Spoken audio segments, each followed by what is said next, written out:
So నాకు నిజంగానే ఒక కథని ఇంకా హార్డ్ హిట్టింగ్గా ఇంకా బాగా చెప్పొచ్చు అని ఒక చాలా ఉత్సాహం వచ్చి ఒక కథ రాశారండి. ఇప్పుడు ఆ కథ ఒక హీరోకి సరిపోద్ది. సో ఆ కథ హీరోకి సరిపోద్ది. సో అందుకని ఇప్పుడు నాకు అలాంటి ఒక బలమైన కథకి ఒక హీరో తోడవుతాడు ఇప్పుడు. సో అలాగా వెళ్తున్నాను తప్పితే నేనే చెప్తున్నాను కదా సార్. ఇప్పుడు నేను ఒక్కడు అర్జున్ తర్వాత సైనికుడు టైంలో పెద్ద భారీ సెట్టింగ్లు హీరోని దృష్టిలో పెట్టుకొని వెళ్ళిన కథలు అవి మరి నాకే గుణపాఠం చెప్పే కదా. సో అందుకని మళ్ళీ అలా ఆ తప్పైతే చేయను సార్.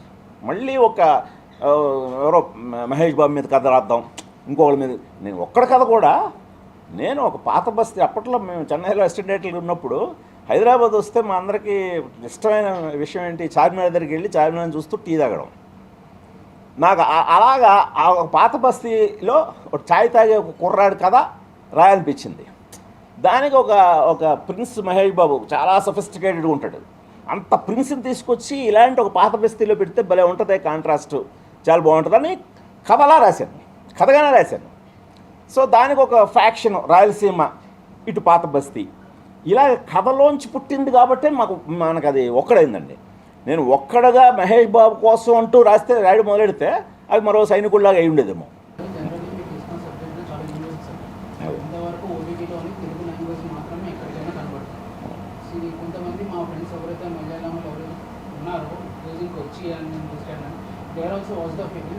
తమిళ్లో కానీ మలయాళంలో కానీ మా టైంలో రిలీజ్ అయితే బాగుంటుంది అని చెప్పి చాలా మంది అన్నారు.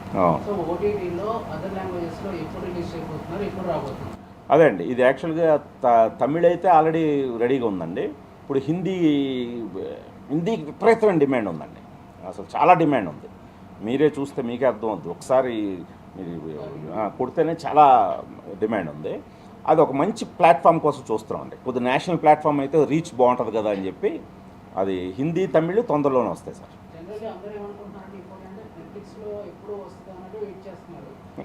వాళ్ళు ఫిక్స్ అయిపోయారు ఇది నెట్ఫ్లిక్స్ సినిమాని. ఇది నెట్ఫ్లిక్స్లో లేదనే వాళ్ళు షాక్ అవ్వడమే కాకుండా అసలు ఓటీటీ రిలీజ్ బిఫోర్ అవ్వలేదా అని కూడా ఆశ్చర్యపోయారు. ఈ కథ కానీ ఇది కానీ ఇదని అలాంటి ఒక యూనివర్సల్ కాన్సెప్ట్ అని. అదే అవును అవును అదే అవును అవును. కానీ అసలు ఇలాంటి ఒక యూనివర్సల్ కంటెంట్ నేషనల్ అక్రాస్ అందరూ కూడా ఎంటర్టైన్ చేయాల్సిన కంటెంట్ మీరు ఎందుకు భూమికి లాంటి ఆర్టిస్ట్ని పెట్టుకుని కూడా ప్యాన్ ఇండియాకి ఎందుకు వెళ్ళలేదండి? ప్యాన్ ఇండియా మాట దేవుడు ఎరుగు సార్. రీజనల్ తెలుగులోనే మనం మార్కెట్ చేయలేకపోయాము. అంటే అదే అండి, అంటే ఫస్ట్ ఇప్పుడు పాపం ఎవరెవరో కూడా కొందరు రాస్తున్నారు కదా, అసలు 40+ ఆడాళ్ళకి ఇక్కడ క్యారెక్టర్లే రాయట్లేదు సరిగాని.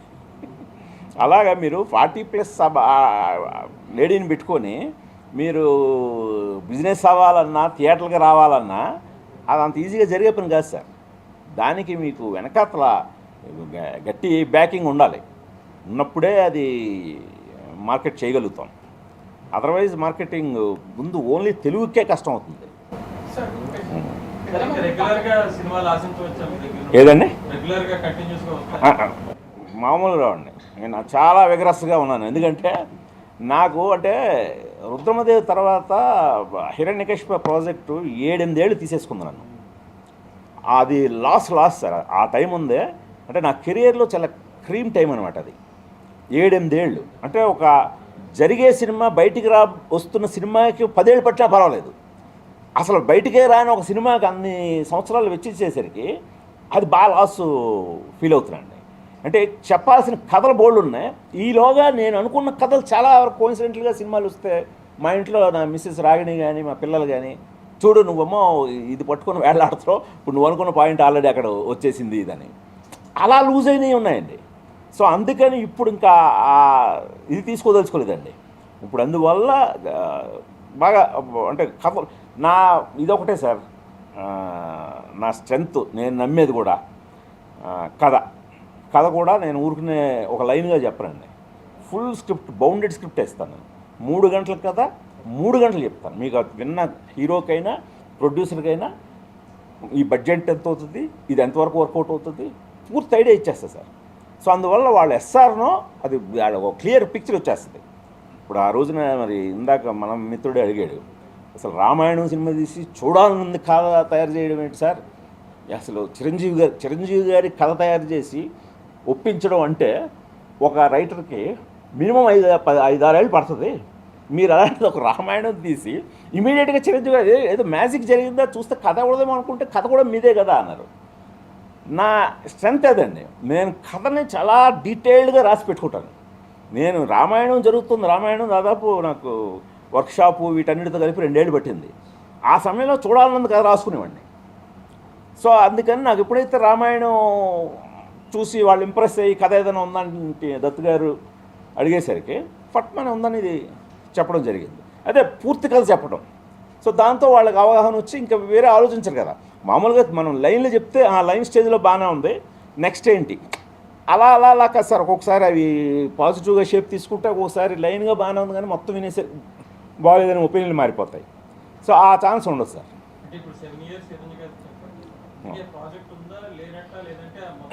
హిరణ్యకశిపుగా అయితే లేదండి. అంటే రానా నేను కలిసే కదా స్టార్ట్ చేసాం. సో దానికి ఏంటంటే అదే కర్ణుడి చావుకి కోటి కారణాలు అంటారు కదా, అలాగా అది మొత్తం అయిపోయింది. అంటే నేను ఇందాక మీకు చెప్పినట్టు టైమ్గా నేను ఒక డైరెక్టర్ నా ఫిల్మోగ్రఫీలో ఆ 7-8 సంవత్సరాలు ఒక సినిమా కనబడకుండా పోయిందేమో కానీ నేను చాలా నేర్చుకున్నానండి. ఎందుకంటే మేము టైఅప్ అయింది ఫాక్స్ స్టార్ స్టూడియోస్తో. So international Fox Star studio వాళ్ళతోటి ఇంటర్నేషనల్ పైప్ లైను అది ఫాలో అయ్యామండి. వాళ్ళు ఏంటంటే నువ్వు సినిమా తర్వాత ముందు సినిమా ఏం తీయబోతున్నావో చెప్పు, ఎలా తీయబోతున్నావో చెప్పు అని ప్రీ ప్రొడక్షన్ ఏదైతే ఉంటుందో ఆ టైం లైన్ మేము ఫాలో అయ్యానండి. ఆ టైం లైన్లో నేను 4-5 ఏళ్ళు కూడా చాలా బిజీగా ఉన్నాను. నా ఆఫీసులో మీరు ఎప్పుడైనా వచ్చి చూస్తే నేను ఎవరికి కనబడి మాట్లాడేది తీరిక. ఎందుకంటే ప్రీ ప్రొడక్షన్ చాలా విగ్రస్గా చేసాం.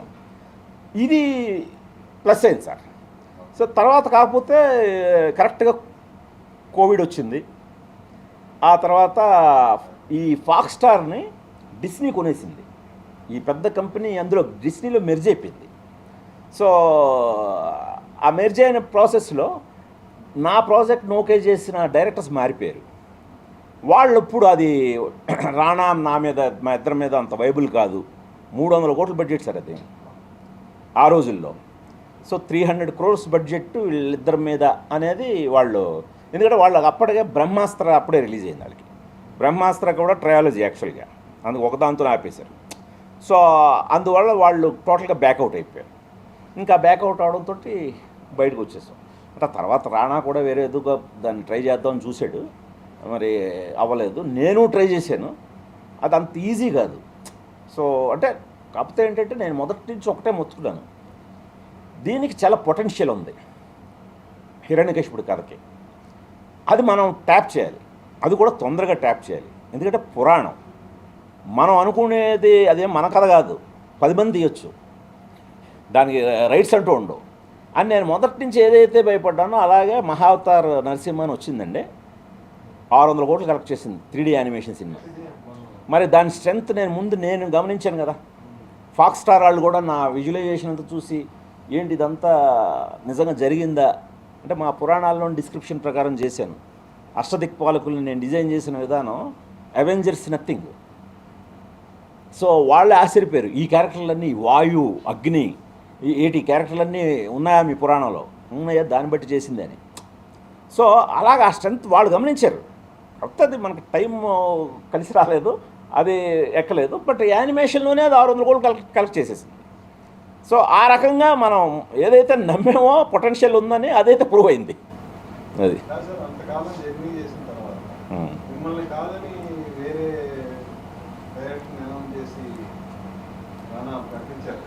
అదే అది యాక్చువల్ చెప్పాలంటే ఒక డైరెక్టర్ నేమ్ ప్రకటించలేదు.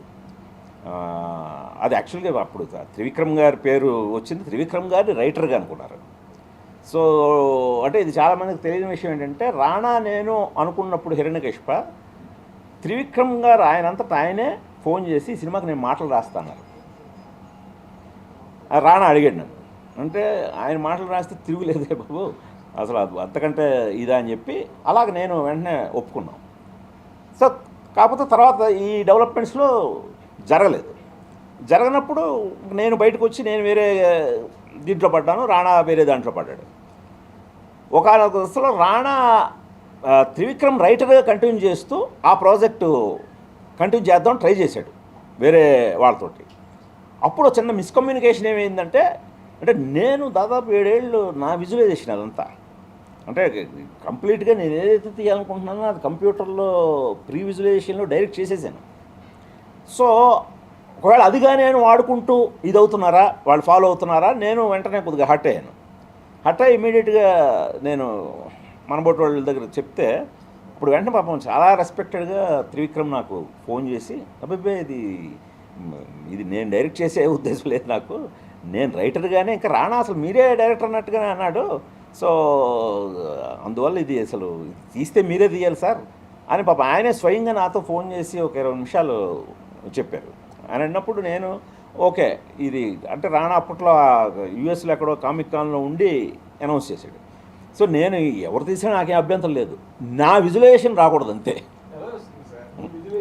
అంటే అలా కాదు, అంటే అది ఆల్రెడీ ఎగ్జిక్యూట్ అయిపోయింది సార్, ఎగ్జిక్యూట్ అయిపోయి కంప్యూటర్లో యానిమేషన్. ఇప్పుడు వాడు ఎలా అయితే ఇప్పుడు మహావతార్ నరసింహ ఉందో అంతకంటే బెటర్ క్వాలిటీతో ఉంటాయండి మన దగ్గర కొన్ని ఎపిసోడ్లు 3D యానిమేషన్లో. ఇప్పుడు అతను యానిమేషన్ ఎలా అయితే సినిమా రిలీజ్ చేశాడో ఆ యానిమేషన్ ఫామ్లో ఆల్రెడీ తీసేశాను. అదే అంటే అది ఇప్పుడు చేయలేం, అప్పుడు అలా చేసినా మనకి దక్కేది. ఇప్పుడు నరసింహ ఎలా అయితే ఇదోయిందో అంటే అప్పుడు మనం లైవ్ యాక్షన్ అని కదా బాగా బ్యాంక్ చేసుకున్నాం, సో అలా లాస్ అయ్యాం అనమాట. ఇంకా త్వరలో సార్ అదే చెప్పాను కదా 4 ప్రాజెక్టులు అయితే రెడీగా ఉన్నాయి, అదే పెద్ద అనౌన్స్మెంట్. ఈ 4 నేను కాకపోతే ఏంటంటే ఇప్పుడు మనం నేర్చుకున్న దీన్ని బట్టి ఇప్పుడు అన్నీ కూడా నేనే సోలోగా వెళ్లకుండా నేను బెటర్ ప్రొడక్షన్ హౌస్తో కొలాబరేట్ కూడా అవుతూ వెళదామనే ఒక నిర్ణయానికి వచ్చాను.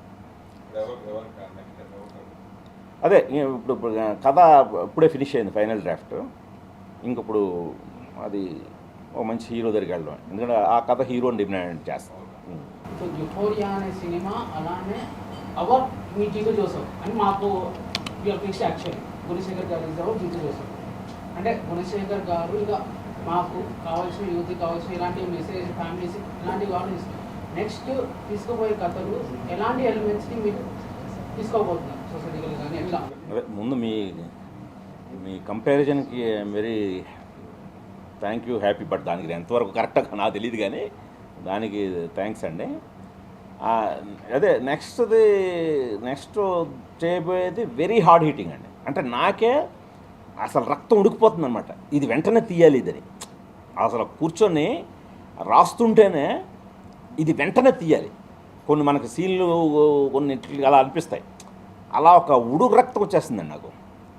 ఈ కథను వెంటనే చెప్పాలి అంటే ఇది అంత టైమింగ్లీ. సో ఆ ప్రాసెస్లో నేనేమి టెంప్లెట్లు ఏమి ఫాలో అవ్వట్లేదండి. మనకి ఇప్పుడు మీరు చెప్తున్న మలయాళ సినిమాలో అడ్వాంటేజ్ ఏంటంటే వాళ్ళ మెయిన్ స్ట్రెంగ్త్ ఏంటంటే అటు కథను పట్టుకుని వెళ్తాడు సార్. అక్కడ మోహన్ లాల్ అయినా సరే మిగతా వాళ్ళందరూ లీడ్ చేస్తుంటే మోహన్ లాల్ చేతులు కట్టుకొని నిలబడతాడు. అక్కడ మనం హీరోని చూస్తాం, మోహన్ లాల్ని చూడడం అది హీరోయిజం. అలా డిజైన్ చేస్తారు సీన్లు, మనం అలా చేయాలి. మనం ఇప్పుడు మన అందులో ఇప్పుడు అదే మోహన్ లాల్ ప్లేస్లో మనం స్టార్ హీరోని ఏం పెడతాం? అర్రే ఆయనకు డైలాగ్ లేకుండా ఆయన చేతులను కట్టుకొని నిలబెడితే జనం అరిచేస్తారు. ముందు జనం అరుస్తారు లేదు తర్వాత విషయం, ముందు మనం కాన్షియస్ అయిపోతాం. లేదా ఆయనకి ఏదైనా కొద్దిగా లీడ్ ఇస్తే బెటర్ కదా, ఈ సీన్లో ఆయన కూడా ఏదైనా పార్టిసిపేట్ చేస్తే బెటర్ కదా అని మనం పార్టిసిపేట్ చేస్తాం, పోద్ది సీన్.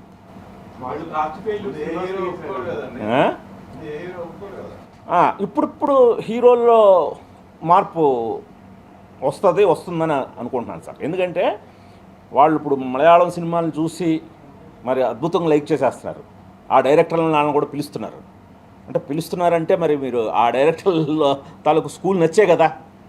సో అది మంచి పరిణామమే. సో అలాగే మీరు తెలుగు డైరెక్టర్లు కూడా అడగండి, ఓయ్ కథగా రాయవయ్యా అని అడగండి. ఇప్పుడు మన హీరోల్లోనే ఇప్పుడు మీకు చాలామంది, ఇప్పుడు నేను చిరంజీవి గారితో పనిచేసినప్పుడు చూడాలన్నందులో ఆయన సౌందర్య క్యారెక్టర్ని విపరీతంగా లైక్ చేసేవారు. సో ఆ క్యారెక్టర్కి ఆయన చాలా ఇన్స్పైర్ అయిపోయి ఆయనే చాలా ఆసుగా డైలాగులు చెప్పి అవన్నీ ఆయన ఇంప్రూవైజ్ చేశారు. సో అలాగ మహేష్ పక్కన్న పాత్రలన్నీ కూడా బాగున్నాయా అని చెప్పి చెక్ చేస్తుంటాడు, విలన్ క్యారెక్టర్ పవర్ఫుల్గా ఉందా. ఇలాగా కేవలం హీరో ఓరియంటేషన్లో థింక్ చేసే రోజులు కూడా పోయాయండి.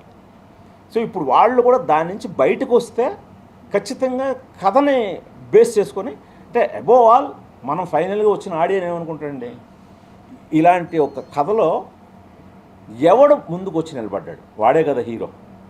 సో ఆ అచీవ్మెంట్ అయితే ఇస్తాం కదా మనం. ఆ అచీవ్మెంట్ని ఎలా ఇస్తున్నాం, ఎలాంటి ఫామ్లో ఇస్తున్నాం.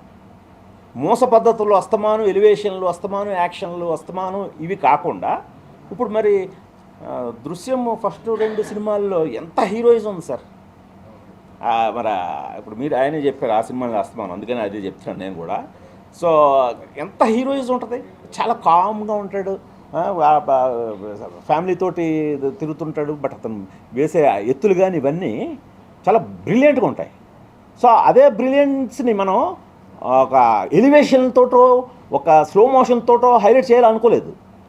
అందువల్ల అది ఈ రోజున ఒక ఇండియన్ మలయాళం సినిమా హాలీవుడ్లో రీమేక్ అవుతుంది. ఆ సినిమా ఎందుకు, హాలీవుడ్ స్టాండర్డ్స్ ఆఫ్ రైటింగ్ అది మీరు తీయబోయే నెక్స్ట్ 4 సినిమాల్లో తెలుగులో ఫార్మాట్ ఉంది, 6 పాటలు, 4 యాక్షన్ అసలు ఉండదండి. అలాంటివి ఇందులో 1-2 పాటలు పెట్టినందుకే నన్ను పట్టు వాయించారు యూఫోరియాలోనే. ఎందుకు సార్ ఆ 1-2 పాటలు కూడా అడ్డే అని చెప్పి. సో అది నాకు నచ్చింది అలా కామెంట్ చేయటం. ఇంకా పాటల్లోనే కాన్సెప్ట్ వదిలేదు సార్. సో నెక్స్ట్ రాబోయే సినిమాలు ఎలా సార్, ఇలానే 2 years 3 years లేదంటే లేదు ఇప్పుడు నేను అనుకుంటున్నది ఏదైతే ఒక హీరోతో అనుకుంటున్న కథ అయితే 6వ నెలకు రిలీజ్ ఇస్తాను, 6th month రిలీజ్కి ఇస్తాను. స్టార్ట్ చేసిన కొబ్బరికాయ కొట్టిన దగ్గర నుంచి 6వ నెలకి రిలీజ్ అంతే. సో కంప్లీట్ స్టోరీ డ్రివెన్, దానికి ఎక్కువ టైం భారీ సినిమానే, బట్ చాలా వెల్ ప్లాన్డ్గా ఉంటుంది. ఎందుకంటే ఫుల్ స్క్రిప్ట్ మన దగ్గర ఉంటుంది, మనకి వేస్టేజ్ ఉండదు, ప్రతిదీ కూడా ప్రీ ప్లాన్డ్ ఉంటుంది. కాబట్టి అలా అంత టైం తీసుకోవాల్సినవి ఉన్నాయి. ఇప్పుడు నేను ఏదైతే ఒక పర్టికులర్ ఇందులో ఈ నాలీవుడ్లో ఒక పీరియడ్ ఫిల్మ్ కూడా ఉందండి. సో అది డెఫినెట్గా నేను ఏదైతే 7 సంవత్సరాలు టైంని లూజ్ అయ్యాను అని అనుకున్న దానికి ఒక నాకు ఏమో అది చేయకపోవడం, ఒకవేళ ఇది జరగడం కోసమేమో అన్నంతగా ఒక యూనిక్ థాట్ వచ్చింది సార్. సో అందువల్ల దాన్ని ఇప్పుడు ఆచితూచి వెంటనే నేను దిగిపోవడం కాకుండా దానికి కరెక్ట్ అయిన ఇన్వెస్టర్స్ని వీళ్ళని సెట్ చేసుకునే, ఎందుకంటే ఫుల్ బౌండ్ స్క్రిప్ట్ ఉంది అది విత్ కాన్సెప్ట్లతో సహా. అందుకని అది చూస్తే అది 150 to 200 crore బడ్జెట్. సో ఆ బడ్జెట్ దాని మీద పెట్టొచ్చా లేదా అనేది కూడా నేను ఇచ్చే స్క్రిప్ట్ తోటి, నేను ఇచ్చే ఆ కాన్సెప్ట్స్ తోటి అర్థమైపోతాడు, ఒక క్లారిటీ వస్తుంది. సో అందుకని ఈసారి పకడ్బందీగా ఇదివరకు ఏంటంటే నేను కొద్దిగా అత్యుత్సాహంతో ముందు తర్వాత ఎవడో ఒకడు వస్తాడులే అని చెప్పి దూకేసేవాడిని. ఇప్పుడు అలా కాకుండా లేదు, వచ్చినప్పుడే దిగుదాం, అది మనం ఏమి తొందర లేదు, ఇప్పుడు అది ఎవడో పట్టుకెళ్ళిపోడు. సో అందుకని అలాగా ఆ పర్టికులర్ ప్రాజెక్ట్ని అలా వెళ్ళాలని ప్లాన్ చేస్తాం. పిల్లలు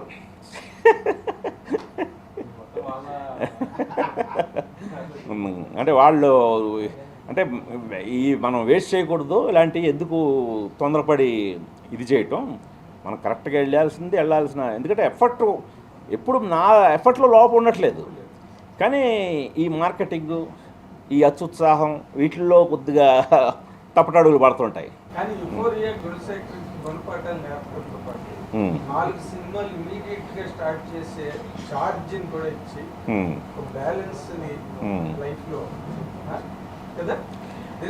అంటే నాకు లాట్ ఆఫ్ ట్రాన్స్ఫర్మేషన్ అంటే టోటల్గా I'm 14 year old sir, 14 film old అంతే కదా. 14 ఇప్పుడు బర్త్డే కాబట్టి చెప్పుకోవాలంటే 14 సినిమాల వయసునది, ఇంకా ఎంతో ఉంది, ఇంకా బోల్డ్ ఉంది. అంటే ఇప్పుడే వయసులో ఉన్నాను నేను, మంచి ఉడుకునెత్తురు యవ్వనంలో ఉన్నాను ఈ 14 సినిమాల దీంతో అది కరెక్ట్. సో అందుకని నా కెరీర్ పరంగా గుణపాఠమే తప్పితే ఈ మీరు అదే came to a proper understanding అదే. towards what you should do and what you should not do. అంతే సార్. అది మంచిది కదా. అదే అండి ఇప్పుడు ఇలాంటి బ్రెయిన్ ఉన్న డైరెక్టర్కి fantastic. అంటే పాత తప్పుల్ని రిపీట్ చేయం సార్, అవును సార్. రిపీట్ చేయకూడదు. మనం ఆల్రెడీ నేర్చుకున్న పాఠాలతోటి అది. Thank you.